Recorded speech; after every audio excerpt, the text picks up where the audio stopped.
Hi, I'm Chloe from the Israel Advocacy Movement. In this video, I'm going to be responding to a Joe Rogan interview with that lying Abby Martin, and the lies that she tells.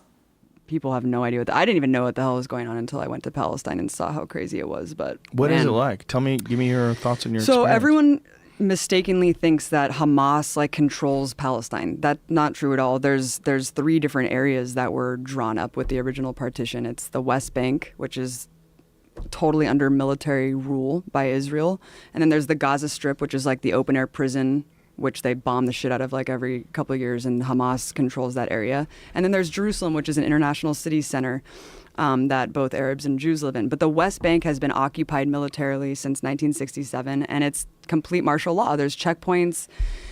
All political parties are illegal. Political parties aren't banned. There are dozens of political parties. You know, you might have heard of Hamas and Fatah. Palestinians can hold their own elections. The only thing that would stop them from doing so are their dictators that have prevented them from holding more than 2 elections in the last 23 years. But it's not because Israel forbids them from organising themselves politically. You can't, having a gun is like the least of it. You can't hold a flag. Yeah, I've never even seen a Palestinian flag. I certainly haven't seen a Palestinian waving a Palestinian flag in the West Bank. And even if you share a photo of someone who was like killed by an Israeli soldier, you go to jail. Okay, it's not illegal to share pictures of dead Palestinians. People do that all the time and don't get sent to jail. They don't get in trouble for that. What you do get in trouble for is sharing content that incites people to go out and murder Jews, like those horrific videos that demonstrate how you're supposed to stab a Jew. Like, that's a big no-no. You'll get in trouble for that. October was a rough month in Israel. Palestinians carried out some 65 various terror attacks that killed 11 and injured nearly 150 people. And the terror is likely to continue. You actually can see that in the past month there were tens of thousands of posts telling people to go out and kill Jews, teaching them how to stab, how to twist the knife, where exactly in the body should be the stabbing. That type of incitement led the IDF to confiscate equipment at the Al-Hurriya radio station in Hebron. But it's social media that Israeli leaders blame most for spreading hatred against Jews and encouraging terror. And you go to jail for the amount of like months that... What? Yeah, based on the shares and likes of the photo, they'll penalize you more and put you in prison for longer and longer. Based on the shares and likes of the photo, they'll penalize you more and put you in prison for longer and longer. Your punishment is not based on how popular you are on social media. Your punishment will be based on your crimes, such as inciting people to murder Jews or commit terror attacks. What she's referencing is the sentencing of a prominent Palestinian called Imad Ba'outhi, who incited people to murder Jews. And when they were sentencing him, they looked at the number of likes he had on social media as an indication of his influence, not to like determine the length of his punishment. I mean, I'll just tell you one story. So if you put a photo on social media, like you put of someone who on Facebook, died, and they'll be like, "You're sharing a martyr and inciting people to like commit suicide." You're sharing a martyr and inciting people to like commit suicide. So she thinks that when a Palestinian carries out a terror attack in Israel, the Israeli deaths are so inconsequential that it's just like a tragic suicide. That's so messed up. We went to another girl's house named Aya, who got shot in the vagina for peacefully protesting at some protest, and they shot two. Shot in the vagina? That didn't sound right, so we did some investigating. It turns out her name is Aya Washaha, and she belongs to a PFLP family. They are one of the most bloodthirsty Palestinian terror groups. They were the ones who were responsible for butchering the 4 rabbis who were praying in a synagogue. Her brother-in-law, Muattaz Washaha, was a PFLP terrorist who was shot after he started a shootout with the IDF. Okay, so we already know that she comes from a very militant family. And as for her, she actually has 2 Facebook pages. One which is like the journalist-friendly one, which has all the normal stuff that you would expect on it, like selfies, pictures of family, friends, just all that kind of normal stuff. The other Facebook page she has is more like a terrorism fan club, where she posts the kind of pictures that Abby previously said you can get sent to jail for. So let's just say Aya, who Abby decided to interview, is a little shady. She's not your average Palestinian young woman going about her life. She's got 2 Facebook pages for a reason. We're now going to play Abby's original interview with Aya. Now, when you watch this, bear in mind that she wasn't just randomly shot. She was taking part in a violent protest at the Kalandia checkpoint. And this video brings up some even more interesting things about the story. I met with a young Palestinian named Aya at her home in Ramallah. She paid a major price for throwing a stone at a mass protest against the 2012 war in Gaza at the infamous Kalandia checkpoint. I thought you weren't allowed to wave flags in the West Bank, but they're waving flags in the West Bank? So I started to protest with them every day. On that day I was on the front line with the protesters because I was excited. But then we started to clash with the soldiers and they prevented us from entering. They started to shoot tear gas and most were running back afraid of choking from the gas. But other protesters kept going despite the gas and everything. But after protesters threw stones and the soldiers shot the tear gas, we were surprised that they shot live bullets. There was a guy who was the first one of us to get shot, right in the heart, and he was killed. She said somebody was shot dead, but this wasn't recorded anywhere. It wasn't recorded by Palestinian media, by Israeli media, or any other news network. During that week, there were 3 Palestinians who were shot and killed during violent clashes in the West Bank. But these were in Halhul, Hebron, and Nabi Saleh, not at the Kalandia checkpoint where she said she saw someone be shot. We were scared and I thought I should go back after one was killed. But then I said I'm going for the sake of the people in Gaza. I continued protesting. It began at 9:30 p.m. till 11:30 p.m. I had a slingshot and I was trying to use it to throw a stone. So I took it and I was standing on my knees to throw the stone at them when they shot me here. After all of that, the number of injuries was almost 360. 200 of them were shot by a live bullet, and the rest were injured by gas, rubber bullets, and one was killed. My family took me in the same moment they arrived, while bullets were still inside my leg and the wound wasn't stitched yet, because there was a priority for doctors to save other serious injuries. So my family, without the knowledge of the doctors, took me out of the hospital without letting anyone know. Because they don't want my name to be entered in the computer at the hospital, because then my name would be registered, and that means it will go to the Israelis. It's also odd that after she saw someone be shot, she then goes and starts attacking Israeli soldiers with a slingshot, and it is then shot, but there's no record of her in any hospitals during this time. So not only is this person who she says got shot and killed not recorded anywhere by anyone, the fact of her being shot is also not reported or recorded anywhere.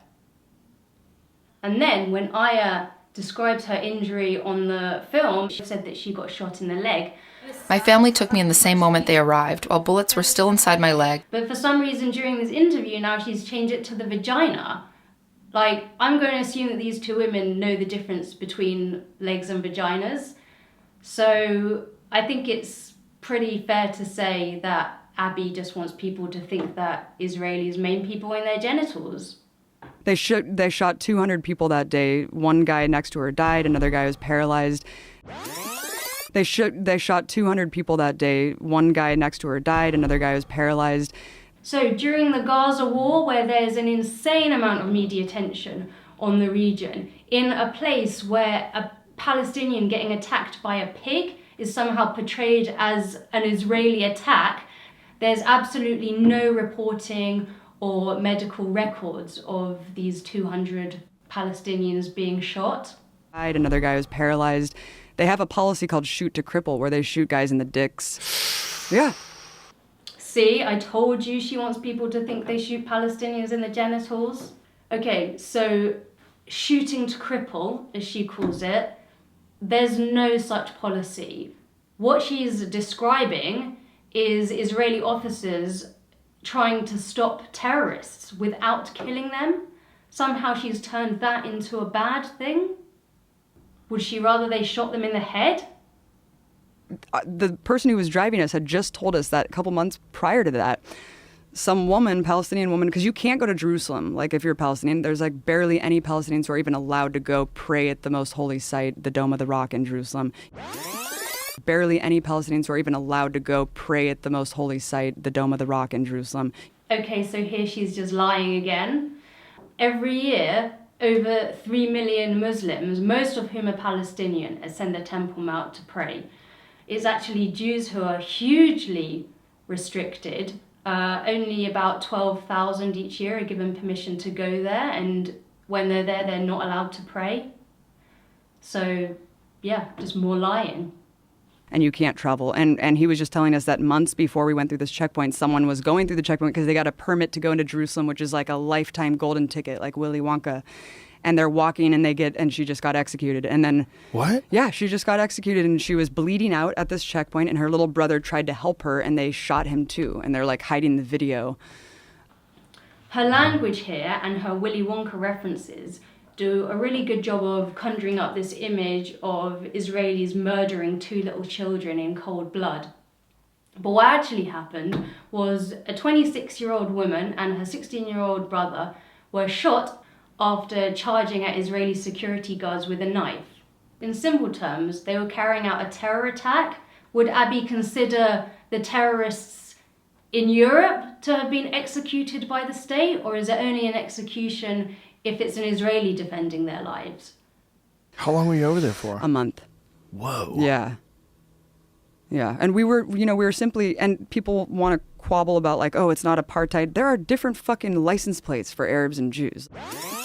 There are different fucking license plates for Arabs and Jews. She's such a liar, I don't even really know where to go with this. In Israel, there's one license plate for everybody. It says IL, there's a Israeli flag, and then it says Israel in Hebrew and Arabic. It's the same for Arabs and Jews, and that's it. There's not really anything else to say. That was just like the dumbest thing I've ever heard. Because it's becoming a more theocratic state and a more fascist state as it grows, because you have to be to maintain this Jewish supremacist state. You have to be like more fascist and more controlling and more militaristic in the way that you rule society, just like the US. I mean, people who were considered outlier fringe assholes 30 years ago are now like the Christian evangelicals are now in power. It's really, really crazy. I mean, it's not the same because Israel is a white nationalist, like ethno-supremacist state. Because Israel is a white nationalist, like ethno-supremacist state. Abby is trying to suggest that Israelis are white European Jews practicing white supremacy. Could anything be more perverse? Less than 100 years ago, 6 million Jews were murdered in the Holocaust by white supremacists. Abby, you're sick. The majority of Israeli Jews are dark-skinned. They're from the Middle East and North Africa. Only 2.8 million out of the 6.5 million Jews are more light-skinned Ashkenazi Jews. The majority of Israeli society are dark. They're not white. She's just continuously lying to demonize Israel, and it's so easy to fact-check her. I don't know how she thinks she can get away with all of this crap. I mean, here's an example of how crazy it is. Elor Azaria is a soldier there. You know, in the U.S., when police kill black people and we have rallies, like Black Lives Matter, people have rallies in support of these people who get killed. In Israel, they have mass rallies, 10,000, 20,000 people strong in Tel Aviv, if a soldier executes an unarmed Palestinian man. If a soldier executes an unarmed Palestinian man. This supposed unarmed Palestinian had just carried out a terror attack, stabbing an Israeli soldier. He was then shot before he could hurt anyone else. And Elor, the soldier who then shot him again, believed that he was about to detonate an explosive device. Obviously, Abby knows this, but she's choosing not to share it because she's a pathological Jew-hating liar. Sykes-Picot, Western, empires basically just drew a line through the Middle East and divided all these countries and formed all these borders back like 120 years ago. I don't know, like when was Sykes-Picot? I don't know. Somewhere around that time. So anyway, fast forward to when the Ottoman Empire was colonizing this area and the British were occupying what is Palestine, right? When the Ottoman Empire was colonizing this area and the British were occupying what is Palestine, right? The Ottomans didn't colonize the land from the British. They colonized the land 500 years ago. The British were awarded the mandate after World War I when the Ottomans were defeated. Seriously, if she's going to make an educational video, she at least needs to check the basic facts.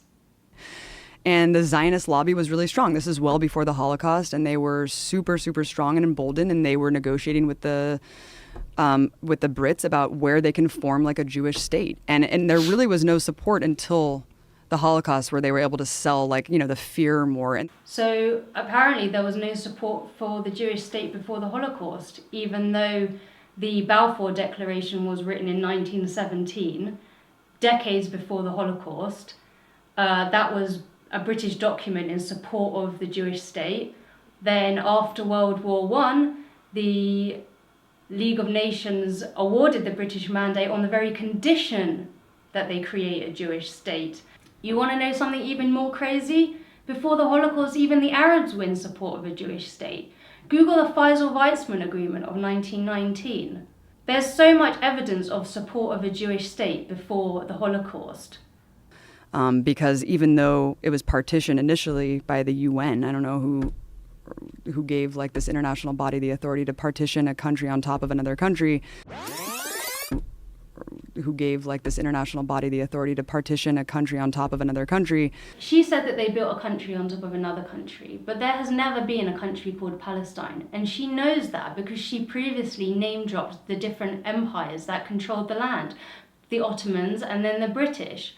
After the Ottomans were defeated in World War I, the Allies, instead of taking the land for themselves, decided to grant the indigenous people of the land the right to self-determination. All of the countries that surrounded Israel were awarded to the people that lived there. Jews have lived in that region for 3,500 years, and as such, they were also awarded land. She doesn't oppose the existence of Lebanon, of Syria, or Jordan. Only Israel. I wonder why. I wonder what's so unique about Israel. Oh, maybe it's because it's Jewish? I mean, it's really crazy, and you really don't understand how bad it is and why it's so dangerous and how really it's been the crux of so many problems in the world. Finishing it off nicely with some classical anti-Semitism, that Jews are behind all of the world's problems, or the Jewish state is behind all of the world's problems. Nice one. That seems like a really good one to finish off with.